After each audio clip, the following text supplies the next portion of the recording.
अस्सलाम वालेकुम students, how are you? कैसे हैं बच्चों? तो होपफुली सब ठीक होंगे।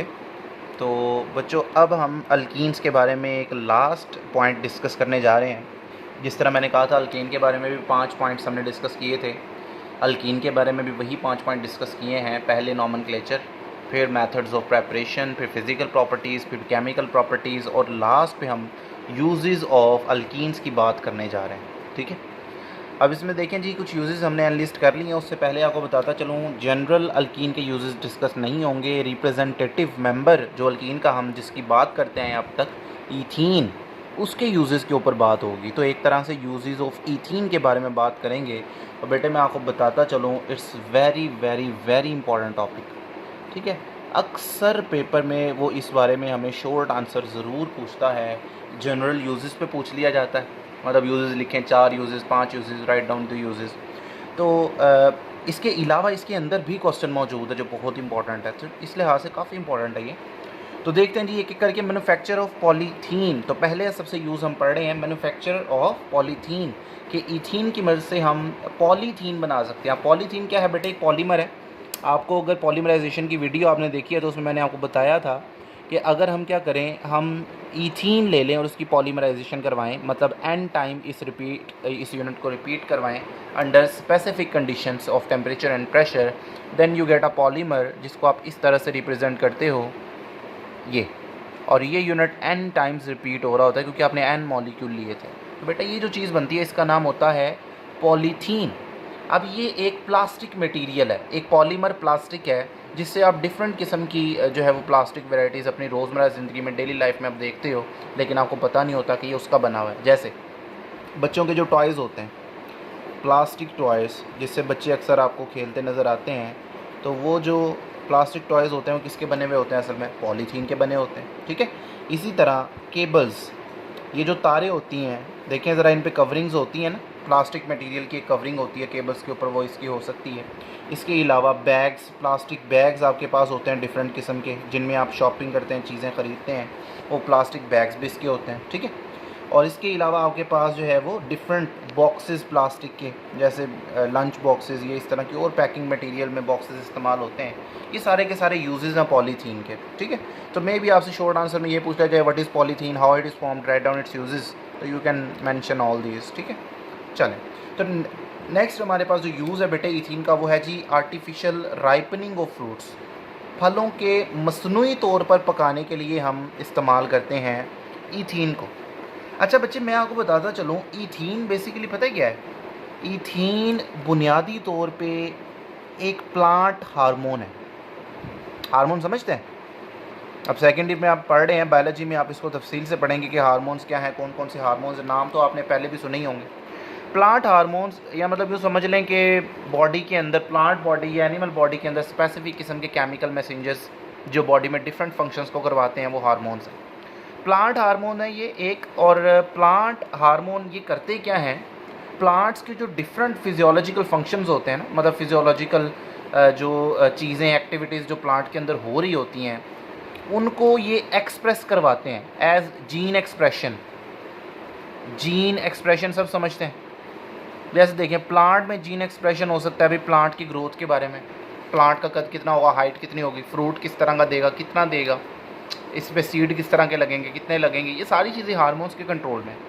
तो ईथीन भी एक प्लांट हार्मोन है। अगर आप फलों को पौधों पर ही रहने देते हैं तो बेटे उन हार्मोन्स के ज़रिए ये पकते हैं। इनका साइज़, इनकी रेस्पिरेटरी एक्टिविटी फ्रूट्स की, और कलर में चेंज आना, एक प्रॉपर शेप में फ्रूट का आना, ये सारी चीज़ें जीन एक्सप्रेशन का हिस्सा हैं और ये प्लांट हार्मोन्स के ज़रिए हुआ करती हैं। ईथीन भी यही कुछ करता है। अब अगर कुछ प्लांट्स में ना फ्रूट्स को फुली पकने नहीं दिया जाता, जैसे आप बनानाज हैं, कुछ इसी तरह आम, मैंगोज़ जो होते हैं, आप उनको ना पहले उतार लेते हो किसी भी वजह से, फिर उनको ना आर्टिफिशियली पकाया जाता है, उनको मसाला जात लगा के। अब वो जो मसाला जिसे हम बोलते हैं वो बेसिकली क्या प्रोड्यूस करता है? ईथीन। और ईथीन वहाँ पे वही काम कर रही होती है जो प्लांट के अंदर करती है, और इस तरीके से आर्टिफिशियली फिर फ्रूट्स को राइपनिंग में हेल्प आउट हो जाता है। पॉइंट फॉलो करके इसलिए बोलते हैं भाई आर्टिफिशियल राइपनिंग ऑफ फ्रूट्स में ईथीन इस्तेमाल होती है। ऑब्जेक्टिव में भी पूछा जाता है आर्टिफिशियल राइपनिंग में कौन इस्तेमाल होता है फ्रूट्स की, तो आप बोलते हैं ईथीन। ओके, चलो। उसके अलावा जी एज एनेस्थेटिक, एनेस्थेटिक किसको बोला जाता है?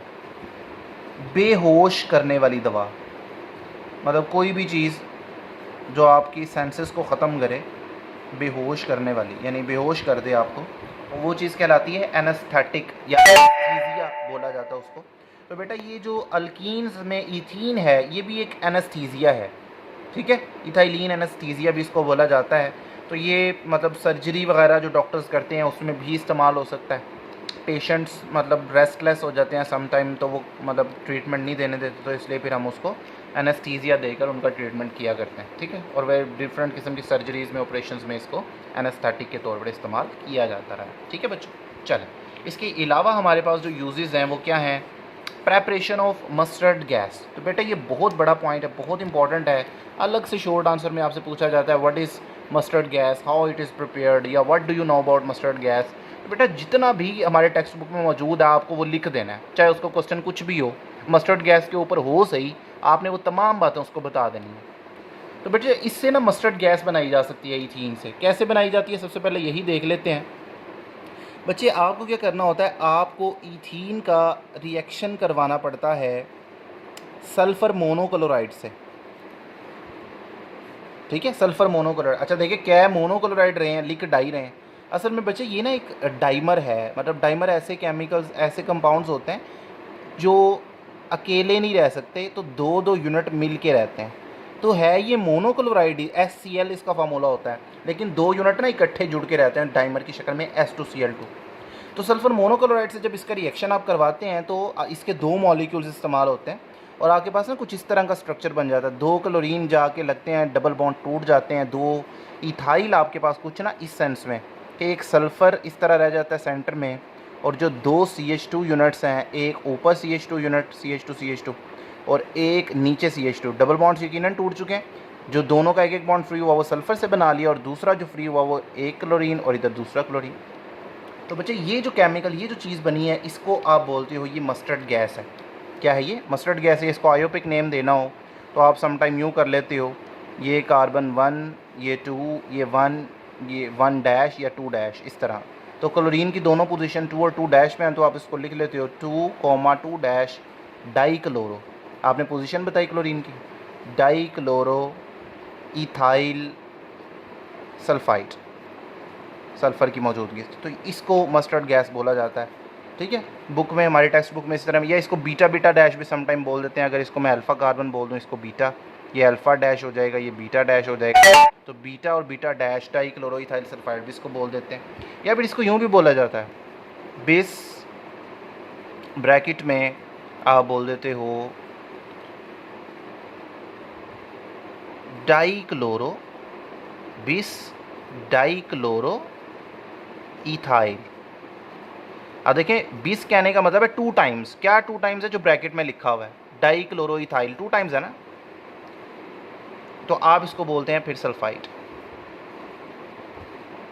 ठीक है। बल्कि इसको आई थिंक इधर डाई नहीं आएगा, फिर आपका 20 लिख दिया तो chloro ethyl, 20 chloro ethyl sulphide, हाँ बिल्कुल ऐसे ही बनेगा।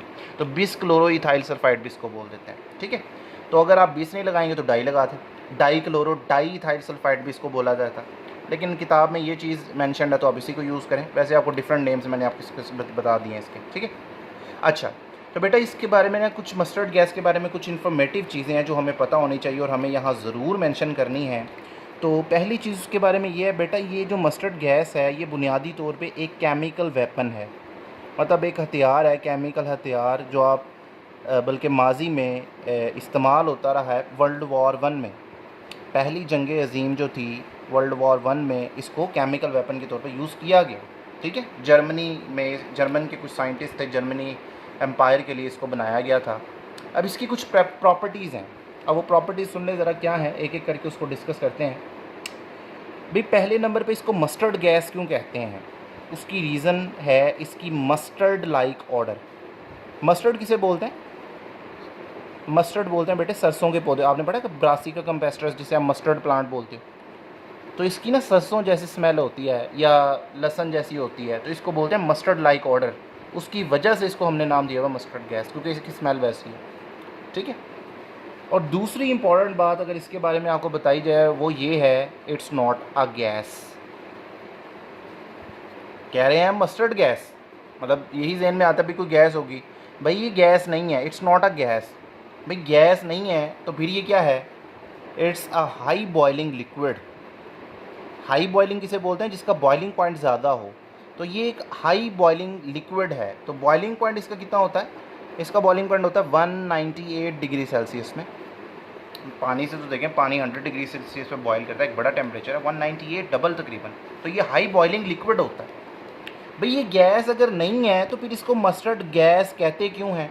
क्योंकि बच्चे उसकी रीज़न ये है, जब आप इसको स्प्रे करते हो ना हवा में, तो ये बिल्कुल एक गैस की तरह बिखर जाती है, छोटे छोटे पार्टिकल्स में ना ये बिखर जाती है, जस्ट लाइक अ गैस। तो आप बोल सकते हो इट स्प्रेड्स लाइक मिस्ट। ठीक है, हवा में जिस तरह नमी होती है आप उसको फील कर सकते हो, लेकिन होती वो गैशियस है। ठीक है, इसको एक मिसाल यूँ ले सकते हैं, जिस तरह आप परफ्यूम को स्प्रे करते हो, परफ्यूम देखें होता तो लिक्विड ही लग रहा होता है ना आपको, लिक्विड है, लेकिन जब आप उसको जैसे ही हवा में स्प्रे करते हो तो वो छोटे छोटे ड्रॉपलेट्स की शक्ल में, मिस्ट की शक्ल में ऐसे बिखर जाता है और हवा ही बन जाता है। फिर आपको सिर्फ स्मेल ही फील हो रही होती है जो गैशियस है, लेकिन आपको उसके जो लिक्विड उसकी नेचर है वो नहीं पता चल रही होती। उसी तरह ये भी छोटे छोटे ड्रॉपलेट्स की शक्ल में ना बिखर जाता है हवा में, तो एक गैस लाइक नेचर इसकी फिर हो जाती है, इसलिए इसको मस्टर्ड गैस बोला जाता है। ठीक है, और इसको केमिकल वेपन के तौर पे इस्तेमाल किया गया, उसकी रीज़न ये है बेटा, इट्स अ पावरफुल वेजिकेंट। क्या? It's a powerful वेजिकेंट।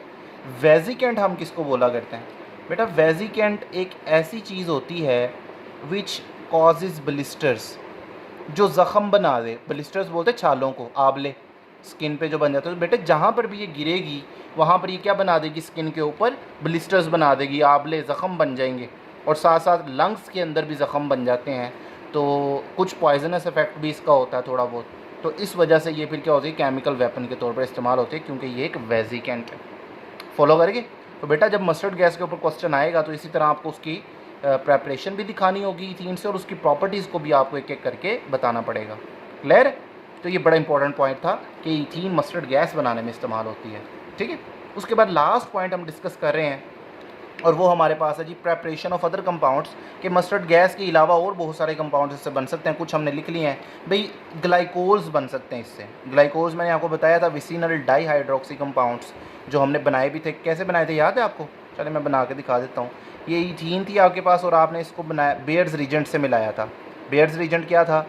KMnO4 का डाइल्यूट सोल्यूशन था, alkaline dilute cold solution. Solution का तो वाटर भी था। तो यहाँ पर कुछ इस नेचर के कंपाउंड बन गए थे, CH2 और यहाँ पर भी OH आ गया था, यहाँ पर भी OH। तो ये क्या था? ये एक डाईहाइड्रोक्सी, विसिनल डाईहाइड्रोक्सी कंपाउंड था, जिसे हमने बोला था एथिलीन ग्लाइकोल। इसका नाम भी हमने लिखा था पहले। ये बुनियादी तौर पे क्या है यहाँ लिख लेते हैं, इथाइलीन ग्लाइकोल इसको बोला जाता है। और ये गाड़ियों में एंटी फ्रीजिंग एजेंट के तौर पर यूज़ होता है। एंटी फ्रीजिंग एजेंट समझते हैं ना? पानी को ना तो ये जमने देता है बहुत सख्त सर्दी में, और ना बहुत गर्मी में पानी को बॉयल ही होने देता है इंजन में कि वो गर्म होकर बंद हो जाए। तो ये एंटी फ्रीजिंग एजेंट हमने पढ़ा है फर्स्ट ईयर में, इसको क्वालिटेटिव प्रॉपर्टीज़ की एप्लीकेशन में इसको पढ़ा था, याद करें ज़रा।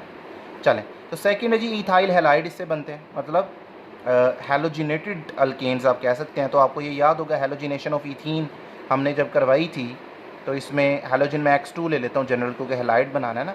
तो देखिए ज़रा क्या बना था, डबल बॉन्ड टूट गया था, उसी तरह CH2 सिंगल बॉन्ड CH2, एक हैलोजन यहाँ एक यहाँ। तो ये क्या है? इथाइल, 2 कार्बन वाला, और साथ हैलाइड लगा हुआ, इथाइल हैलाइड। इस तरह इथाइल अल्कोहल भी बड़ा फेमस और इंपॉर्टेंट रिएक्शन से हमने इसको बनाया था।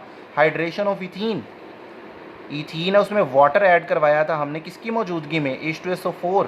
बुनियादी तौर पे H2SO4 ही ऐड हुआ था, बट रिजल्ट यही था कि वाटर। तो क्या बन गया था? इधर H ऐड हो गया था, इधर OH। तो आपके पास बना था ये CH3, सिंगल बॉन्ड रह गया था CH2, और इधर OH। तो ये इथाइल अल्कोहल बन गया। तो ये सारी चीज़ें आपने बनाई हैं। तो इथीन इन तमाम केमिकल्स को, इसके अलावा भी कई हैं, वो इसमें इस्तेमाल होते हैं। ठीक है बच्चों, तो उम्मीद है होपफुली सारी चीज़ें आपको क्लियर हो गई होंगी। It's all about uses of ethene, और जनरली यूजेस ऑफ अल्कीन के तौर पे हमने इसको पढ़ा। तो अभी के लिए बेटा इस वीडियो में इतना ही है। तो अभी के लिए अपने टीचर को बाय बोल दें। अल्लाह हाफिज़।